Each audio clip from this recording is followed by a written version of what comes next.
सगळ्या पत्रकार मित्रांचं आजच्या पत्रकार परिषदेमध्ये स्वागत करतो आणि सगळ्यांना धन्यवाद सुद्धा देतो। कारण आपल्याला माहिती आहे की सिंधुदुर्ग जिल्ह्यामध्ये 3 नगर परिषद आणि 1 नगरपंचायत निवडणूक होऊ घातलेली आहे आणि या सगळ्या दरम्यान पत्रकार म्हणून आपल्या सगळ्यांचं चांगलं सहकार्य भारतीय जनता पार्टीला मिळते।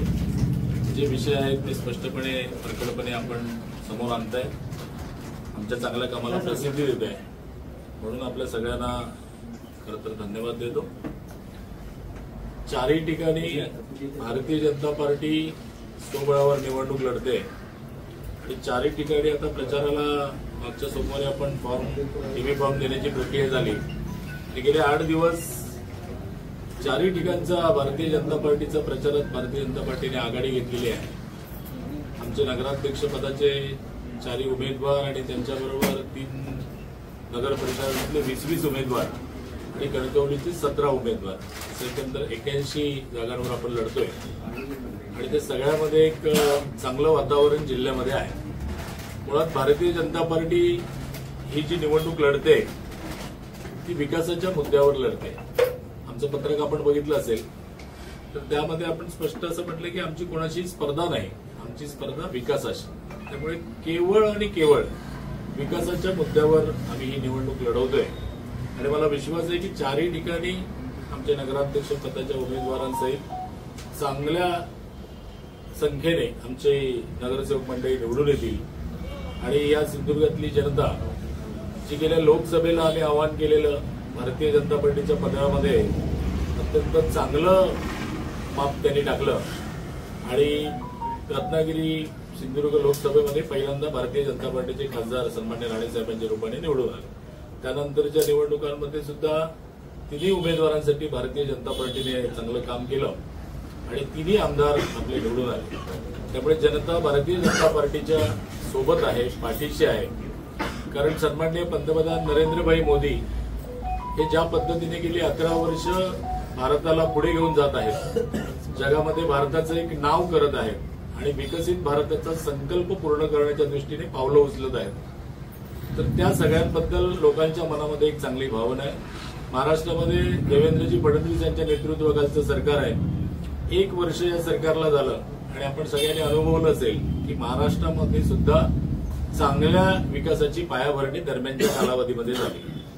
मुळात भारतीय जनता पार्टीच्या ताब्यात एखादं सत्तास्थान आल्यानंतर भारतीय जनता पार्टी त्या क्षेत्राचा कायापालट किती चांगल्या पद्धतीने करतं याची उदाहरणं अनेक आहेत। आपल्या वेंगुर्ल्याचं उदाहरण घेतलं तर भारतीय जनतेने, वेंगुर्ल्याच्या जनतेने मागच्या वेळी आम्हाला नगराध्यक्ष सहित आमचे नगरसेवक निवडून दिलेले आणि गेल्या 5 वर्षाच्या कालावधीमध्ये संपूर्ण देशामध्ये गौरवलं गेलेलं असं हे वेंगुर्ला शहर आहे। इतकं चांगलं काम भारतीय जनता पार्टीच्या तिथल्या स्थानिक नेतृत्वाने केलं आणि त्याला आपले वरचे सगळे नेते आहेत, सन्मान्य राणेसाहेब आमचे खासदार आहेत, प्रदेशाध्यक्ष आताचे आणि कोकणची ज्यांच्याकडे जबाबदारी होती ती आपले रवींद्रजी चव्हाण साहेब आहेत, पालकमंत्री नितेशजी राणेसाहेब आहेत। ही सगळी मंडळी त्या विकासाला पूरक जो काय विषय असेल तो मार्गी लावतात। त्यामुळे वेंगुर्ला शहर एक बघण्यासारखं आहे। त्यामुळे आम्ही प्रोन आहोत की आमच्या हातात सत्ता दिल्यानंतर आम्ही कुठल्या पद्धतीने विकास करू, अशा पद्धतीने आमचा सगळा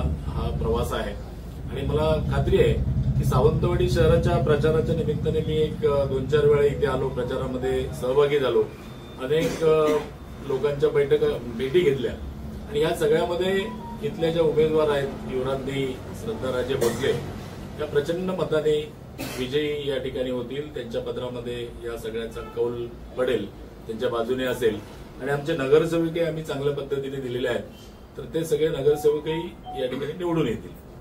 विशेषतः आपण बघितलं तर भारताचा अमृत महोत्सव साजरा झाल्यानंतर मोदीजीने एक आवाहन केलं की आणि त्यांनी एक म्हटलंय की आता पुढची जी पिढी आहे विकसित भारत 2047 होईपर्यंत त्याला एक अमृत पिढी असा शब्द त्यांनी वापरला आणि मला वाटतं या अमृत पिढीचं नेतृत्व करण्यासाठी तसंच युवा नेतृत्व आपल्याला पाहिजे, व्हिजनरी नेतृत्व पाहिजे। जे तुम्ही बघितलं असेल देशामध्ये पंतप्रधान मोदीजी असतील किंवा त्यांचे काही सहकारी असतील ते इतके व्हिजनरी आहेत, त्यामुळे भारताचा कायापालट होतोय।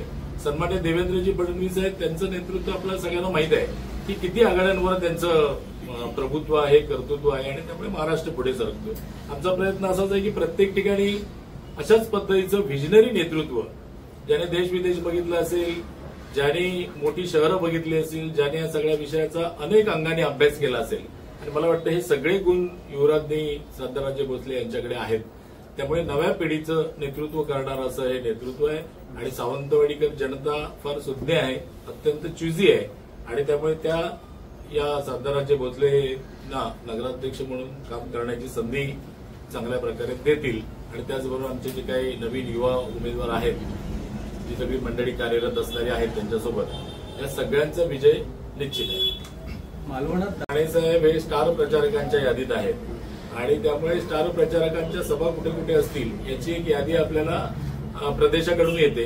अद्याप ती प्राप्त झालेली नाही, आणि ती जशी प्राप्त होईल तशी आपल्यापर्यंत पोहोचेल. कारण शेवटच्या 4 दिवसातच सभा सगळ्या अपेक्षित असतात. ते काही तथ्य नाहीये. 50% लोक आता ही निवडणूक त्यासाठीच आहे ना, पर्सेंटेज सिद्ध करण्याच्या अनुषंगाने नाही. खरं तर कुठल्याही टीकेला शब्दाने उत्तर देण्याची माझी काही प्रवृत्ती नाही. आपण उत्तर ते कामाने दिलं पाहिजे. आणि भारतीय जनता पार्टीमध्ये मी भारतीय जनता पार्टीचा अनेक वर्ष काम करतो. भारतीय जनता पार्टीची कार्यपद्धती अशी आहे की कुणाचं जवळ असल्याने कोणालाच अध्यक्ष किंवा पदावर बसता येत नाही. कारण कोणी एक व्यक्ती ही सगळी प्रक्रिया करत नसतं. त्यामध्ये वरची आपली कोर कमिटी असते, त्याची एक संयोजन समिती असते, आणि त्याच्यामार्फत होतं. राहता राहिला प्रश्न किंमतीचा, तर त्याच्या पुढचं जोडून होतं. त्या सगळ्या विषयामध्ये आपल्याला आपली किंमत माहिती आहे, पक्षाला माहिती आहे, जनतेला माहिती आहे, आणि आपण ते सिद्ध केले. त्यामुळे फार काय मनावर घेतलेलं नाही. काही दृष्टीने असं काही राणे समर्थकांनी कोण वेगळं असं आम्ही समजत नाही. सगळी भारतीय जनता पार्टीची कार्यकर्ता मंडळी आहेत, भारतीय जनता पार्टीची नेते मंडळी आहेत. आणि राणेसाहेब तर या पूर्ण जिल्ह्याचं म्हणण्यापेक्षा राज्यातलं एक मोठं नेतृत्व आहे. असं काही नाही. या आरोपामध्ये काही हे नाही, तथ्य नाही.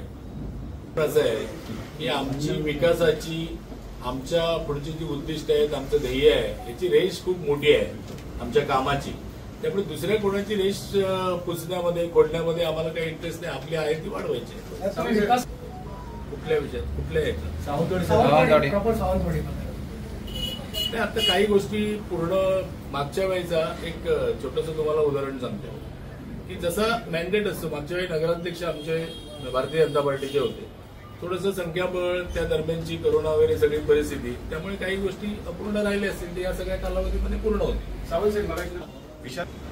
विशाल परब हे भारतीय जनता पार्टीच्या युवा मोर्चाचे उपाध्यक्ष होते राज्याचे. त्यामुळे त्यांचं निलंबन राज्य पातळीवरून झालं. त्यामुळे राज्याच्या नेत्यांनी काहीतरी विचार करून त्यांचं निलंबन रद्द केलं. पक्षात घेण्याचा विषय नाही, निलंबन रद्द करण्याचा विषय होता. तो प्रदेश पातळीवरचा विषय आहे, त्यांनी निलंबन केलं. विश्वास कमिटीला म्हणजे वरत्यांनी काय ठरवलं, बोलले वगैरे, तर त्याला काय म्हणून माहिती. तुम्हाला मुद्द्यावरून केलेलं नाही. थोडासा हा विषय वेगळा आहे की त्यामध्ये भारतीय जनता पार्टीच्या म्हणजे भारतीय जनता पार्टीतून त्यांना निलंबित केलं होतं. त्यावेळी डिस्क्वालिफिकेशन नगरपालिकेचं करण्याचा अधिकार पक्षाला नाही ना. कालावधीमध्ये किती तास येऊन गेले तुम्हालाच माहित आहे. या बाबतीत जे काही स्पष्टीकरण असेल ते भाजपला बंडखोरीचा फटका. असं काय बंडखोरीचा फटका शक्यता बिलकुल नाही. पक्षाची लोकांपर्यंत जाण्याची आणि मतदान म्हणजे आपल्या बाजूने करण्याची व्यूहरचना आहे. ती कशी काय पत्रकार परिषदेत सांगायची नाही.